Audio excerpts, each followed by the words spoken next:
Hey, this is Mike Muir from Suicidal Tendencies, and you're listening to Morgan Richards on Radio Cardiff. Suicidal motherfucker. Hey, I'm Morgan Richards from Radio Cardiff, 90.7 FM, and I'm very pleased to say that I'm backstage at the Motorpint Arena here in Cardiff. I'm joined by a band that you just can't bring down, especially after institutionalizing the crossover between punk and metal over the last 3.5 decades. It's of course that Cyco Vision madman from California. It's the wonderful Mike Muir of Suicidal Tendencies. What's happening to you people, beautiful people? Hey man, you right? I'm doing good, yeah. Yeah? Yeah. How's things? Good. Other than the weather and it's good, I guess, to be here. My 11-year-old son's very excited that I'm in Wales because he knows that's where his great-grandfather was born. Right. Yeah, so yeah, it's a beautiful, lovely story of a family of 9 kids. My great-grandfather's mom was from Sweden, so barely spoke any English and had a crazy accent. And his father, my great-grandfather, he went to America and was going to send for the rest of them, and that's the last they heard of him. Right. Yeah. So later on, my grandfather went to America to look for him, and hopefully he found him and killed him. One of those happy family stories. Yeah. So, Mike, it's safe to say this band's been through a lot and collected some phenomenal stories along the way over the last 35 years. But it seems like still, after all this time, you're as hungry as you've ever been to get out, play shows, and connect with all the fans you've acquired along the way. Well, I think, like, specifically here, we haven't been here very often, and especially in England, I think, doing the Slipknot tour has enabled us to play a lot of places that we haven't played in long times and stuff.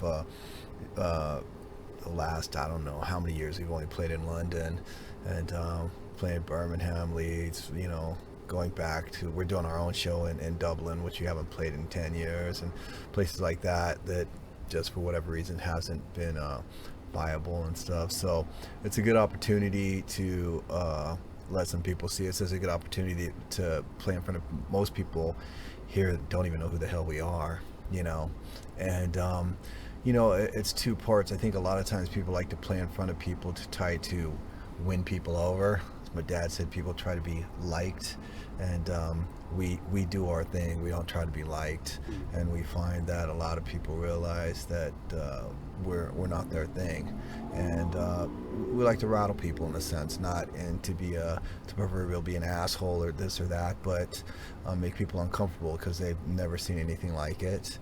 And as we say, a lot of people can probably say they don't want to see it again and stuff, but we go out there and we do our thing, and it's one of those ones that it says the chicken or the egg, or that what comes first. But it's funny because a lot of people said Suicidal's the band that people can't help but see and not like, but if they grew up in Venice, they would be their favorite band. And that's kind of the thing, because they see the differences, but they'd love to be like us, And so that sounds bad, that sounds arrogant, but it's very much the case and stuff, I think. And this band has always been more of a family to you, as almost your home away from home, and sharing that really with the listeners. Well, I think that's one of the things, going back to my dad, I think that my parents said when, quote unquote, was doing music, they said, music is for a lot of people, it's an excuse not to live life.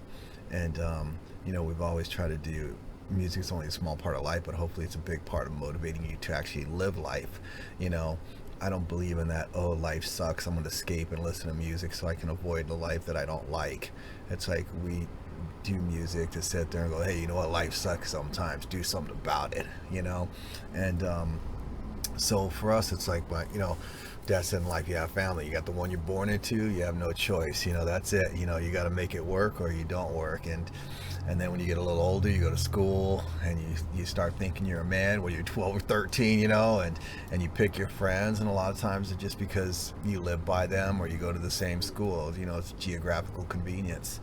And then when you get older, then you start all over and you pick a family, get married, that type of thing, have kids, and then hopefully you learn from the things that are good, and things you don't like you don't repeat and stuff.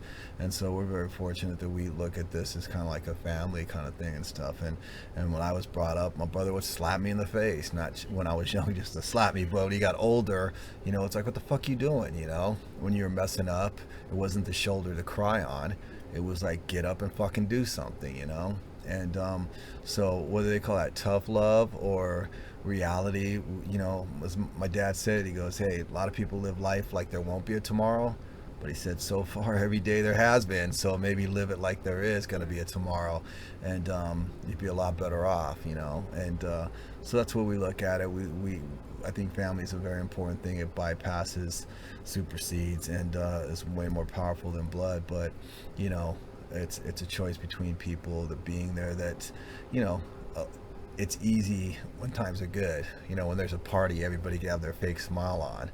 But when it comes time to clean up, that's when, oversimplified, but that's when people start disappearing and stuff. And so family is a very important thing, I think. And going back to the beginning, it was never really easy for you to get where you are today, but you really started with this incredible underground and local buzz surrounding the band when you first started playing, leading it so loud that labels couldn't ignore you. Looking back on that now, was it just massively important to conquer your local scene and have that die-hard base as how things have turned out? I think for us, one of the things is the beautiful thing was that what I learned from punk rock was maybe a lot different than what other people took from it. I missed the lesson 101, breaking toilets and things like that I never got. That I got from Johnny Rotten, Johnny Laden, whatever you want to call him. It was more like, hey, you know what, do your thing. It doesn't matter. It doesn't matter how, it shouldn't matter how you look. Don't look like me. It doesn't matter how you look, be who you are, do your thing.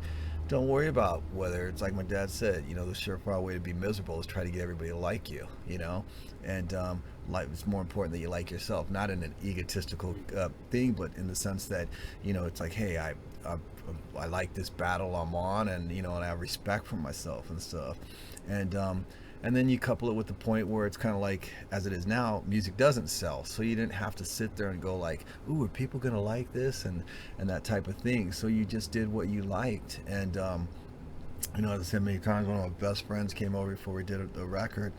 I was like, Mike, listen to the radio. I mean, you guys got a chance, listen to it. You could do that stuff. And I go, I hate that shit. Why would I do that? And it's like, but people won't like it. It's not music. I go, I don't care if people like it.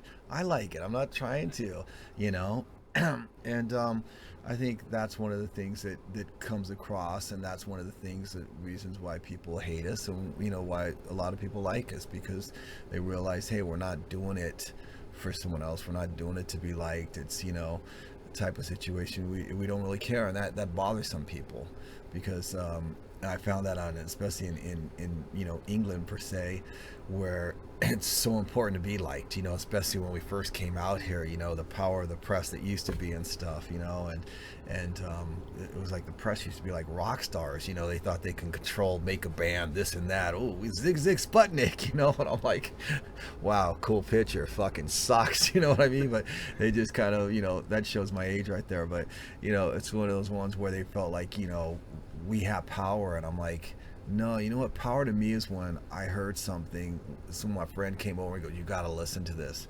and something that I heard and I liked so much that I wanted to share it with someone and stuff. And that's to me what the beauty of music is going to a show and then seeing someone you hadn't even heard, and then you're like, whoa, and on that journey you're gonna see a lot of things you don't like and stuff, and I think that's good, that's part of it. With that, early on you really got picked up and embraced by a big skateboarding scene happening at the time. We still escalate to this day, continuing to do collaborations with many skate companies. Yeah, well, we got Suicidal Skates. We actually did a collab with Mike V.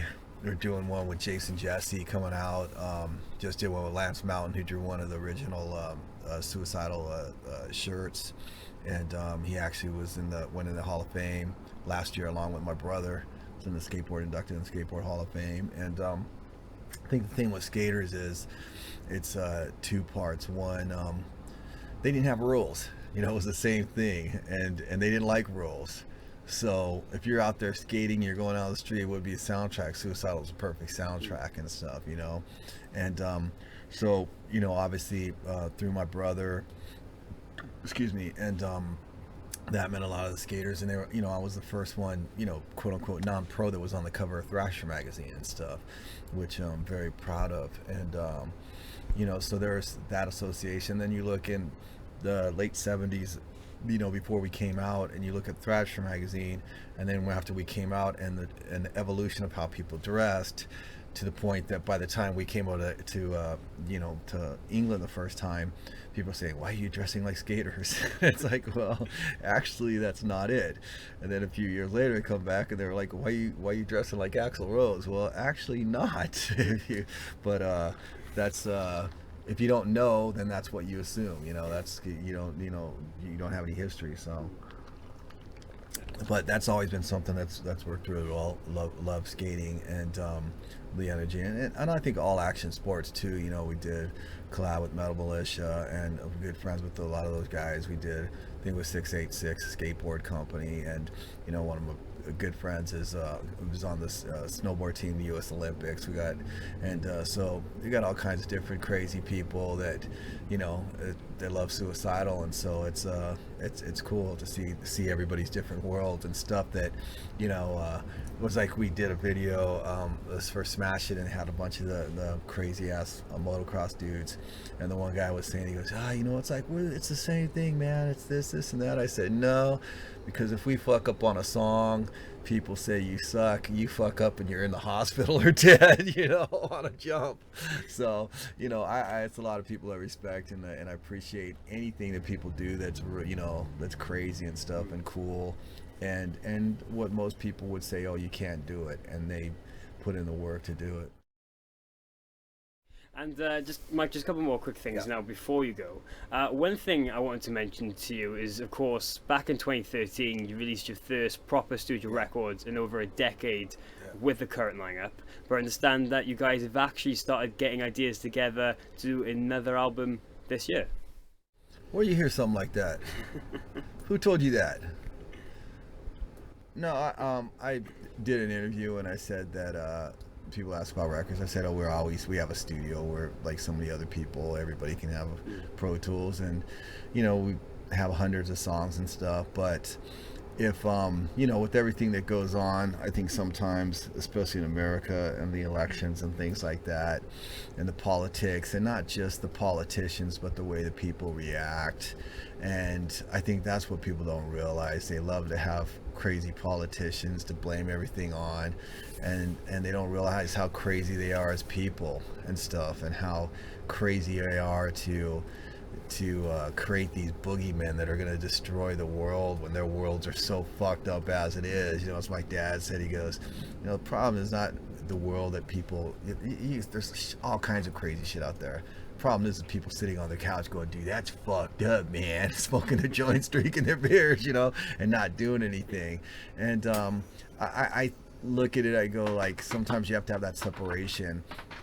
And when I was young, there was the kind of a vehicle, there was punk rock, and very few people got into it. And when I got into it, it was like you had short hair, and people tried to jump you or this or that and stuff, and so we didn't take that lightly, so we fought back.